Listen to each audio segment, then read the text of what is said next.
இப்போ அமெரிக்கா இதை ஒத்துக்கிட்டதுக்கு ஒரு காரணம் இருக்கு, புரிஞ்சுக்க முடியுது.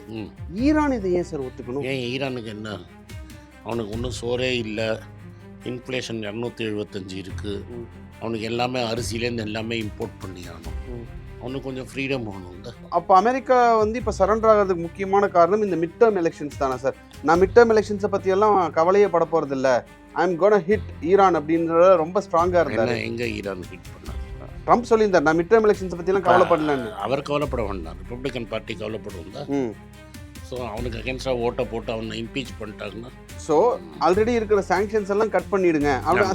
அதாவது அமெரிக்கா நான் சாங்ஷன்ஸை கட் பண்ணுறேன் அப்படின்றதையும் ஒத்துக்கிட்டதா சொல்கிறாங்க. ஃபார் எக்ஸாம்பிள் சொல்கிறேன், நீங்கள் சாங்ஷன்ஸ் இல்லைன்னா ஹோமூஸ்லாம் போட்டிருப்பான், நீங்கள் சாங்ஷன்ஸ் இல்லை கச்சா எண்ணெயை வாங்கி விற்கலாம்னு சொல்லிட்டாங்கன்னா ஹோமூஸ் வேண்டாம், அவனே எண்ணெயை ஊற்றுப்பார். இப்போது இந்த மாதிரி ஈரான் யூஎஸ்ஏ வார் இருக்க போய் தான் பெட்ரோல் டீசல் ப்ரைஸை ஏற்றுனாங்க, சிலிண்டர் ப்ரைஸை ஏற்றுனாங்க.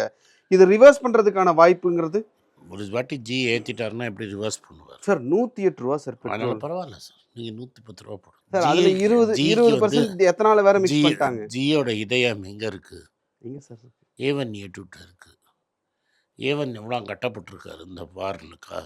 3 மாதம் சார். ஏவன் பாவம், நீங்கள் கொஞ்சம் எக்ஸ்ட்ரா கட்டி ஏவனை ஹெல்ப் பண்ணுங்க. உலகமே ஏவனுக்கு. அவர் தான் எக்ஸ்போர்ட் பண்ணிடுறாருல சார்.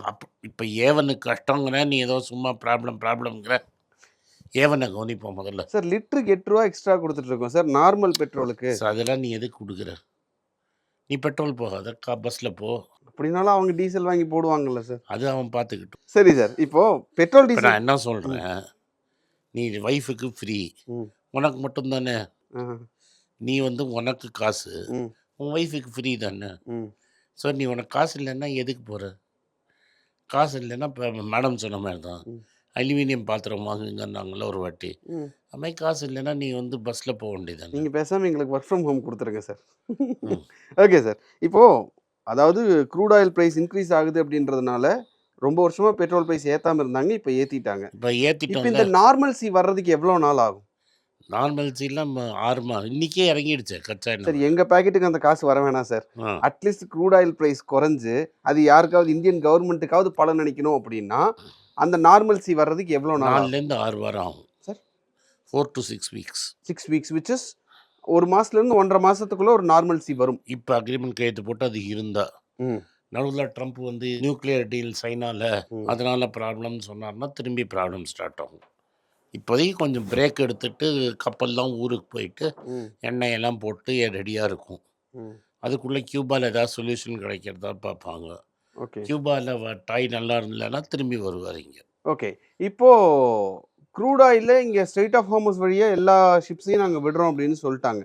இந்தியாவுக்கு க்ரூட் ஆயில் வந்துருச்சு அப்படின்னா இந்த விலைவாசி பிரச்சனை எல்லாம் சால்வ் ஆகிடுமா? அவ்வளோலாம் சீக்கிரம் சால்வ் ஆகுது சார். 3 மாதத்தில் ஒரு பிரச்சனை ஆரம்பிச்சது, அடுத்த 3 மாதம் 6 மாதத்தில் இந்த கச்சா எண்ணெய்க்கு முன்னாடியே உங்களுக்கு 20% விழுந்தது இல்லை ரூபா. உங்களுக்கு பேசிக்லி என்ன ப்ராப்ளம்னா, நீங்கள் இம்போர்ட் பண்ணுற அளவுக்கு உங்களுக்கு எக்ஸ்போர்ட் இல்லை. அதுக்கு நீங்கள் ரூபாவை 120 ரூபாய்க்கு விட்டா தான் எக்ஸ்போர்ட் ஆகும். நீ என்னத்தை எக்ஸ்போர்ட் பண்ணுவ? ஐடி டவுனு, ஐடி சரியாக போகல, ரைட்டாக உன்னோட குட்ஸ் அண்ட் டிவைசஸ் போக மாட்டேங்கிறது.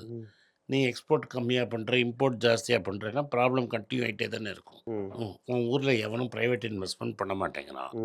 டாட்டா வெளிநாட்டில் போய் வாங்குகிறான், சன் ஃபார்மா வெளிநாட்டுக்கு போகிறான், எவனும் இந்தியாவிலேயே இன்வெஸ்ட் பண்ண மாட்டேங்கிறாங்க. Okay sir.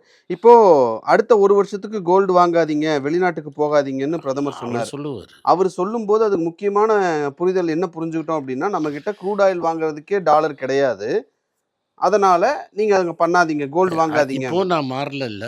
இப்போதான் க்ரூட் ஆயில் வர ஆரம்பிச்சிருச்சுல சார். க்ரூட் ஆயில் விலை குறையுது இல்லை சார். ஆனால் கொடுக்கறதுக்கு டாலர் உன்கிட்ட இருக்கணும்ல, உனக்கு ஏன் டாலர் வரும்? சார் என் கையில் காசு இருக்குது, நான் என்னோட சேவிங்ஸ்க்காக வாங்கி வைக்கிறேன். நீங்கள் ஒரு கிரைசிஸ் டைம் சொன்னீங்க, நாங்கள் புரிஞ்சுக்கிட்டோம். முந்தும் கிரைசிஸ் முடியலையே இந்தியாவுக்கு சார்.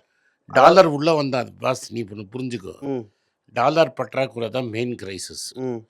அந்த சமயத்தில் கச்சா எண்ணெய் இறங்கி டபுள் கிரைசிஸ். இப்போ ஒரு பேஷண்ட்டுக்கு சால்வ் ஆகிருக்கு, டாலருக்கு ஏதாவது வழி சொல்லு. உன் சாமானியும் எவனும் வாங்க மாட்டேங்கிறான், உன் சாஃப்ட்வேரும் வாங்க மாட்டேங்கிறான், உன் பசங்களும் வெளிநாட்டில் பணத்தை பதுக்கிடுறாங்க. எனக்கு எங்கேருந்து டாலர் வரும்? இம்போர்ட் பண்ணுறதுக்கு டாலர் வேணும், எக்ஸ்போர்ட் பண்ணுறதுக்கு என்ன இருக்குது? எக்ஸ்போர்ட் பண்ணால் என்னத்தை எக்ஸ்போர்ட் பண்ணுவோம்? இந்தியாவிலேருந்து ஐடி எக்ஸ்போர்ட் குறைஞ்சிருச்சு. வேறு என்னத்தை பெருசாக எக்ஸ்போர்ட் பண்ணுவேன். ஓகே. இப்போ கவர்மெண்ட் அதுக்கு என்ன ஆல்டர்னேட்டிவ் ஆக்ஷன் எடுத்திருக்காங்க சார்? இப்போ இந்த ஈரான் வார பொறுத்த வரைக்கும் அதுவா இப்போதைக்கு ஒண்ணு வந்து நடந்துருச்சு. அதுவா இப்போ ஒண்ணு அது நடந்துருச்சு. இன்னும் ஒரு ஆல்ரெடி மோசமான ப்ராப்ளம் இன்னும் மோசமாக்கிது. ம்.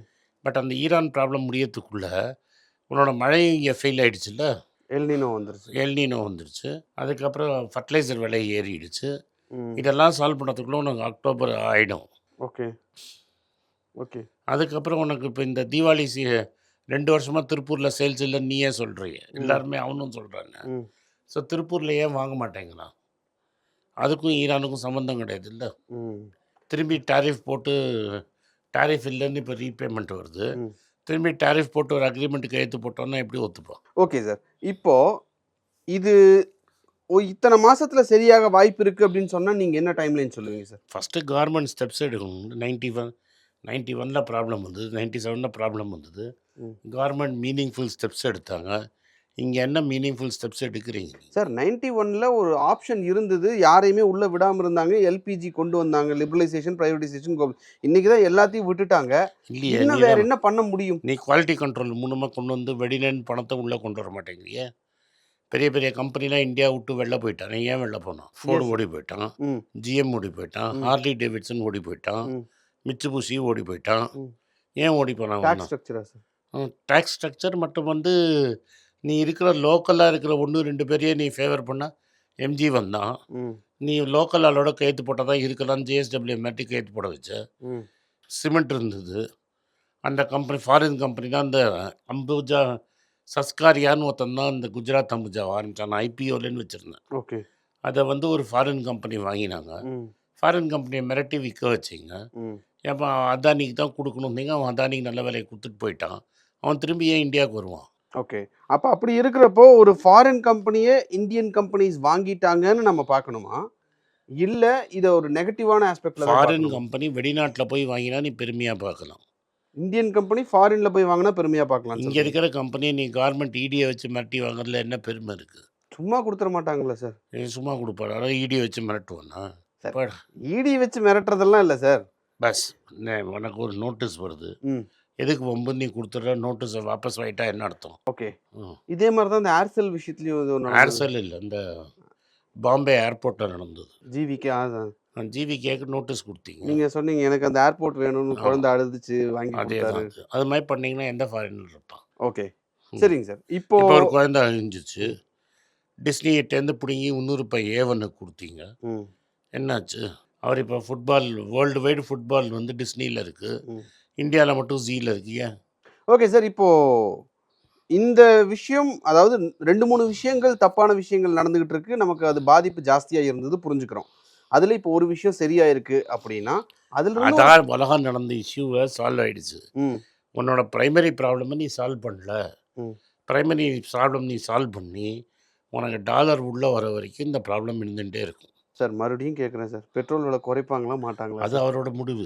நினச்சா குறைக்கலாம், ம். அவரெல்லாம் குறைக்க மாட்டார். நினைச்சா குறைக்கலாமாண்ணா? நினச்சா குறைக்கலாம், ஏன்னா விலை குறைஞ்சிடுச்சுல்ல.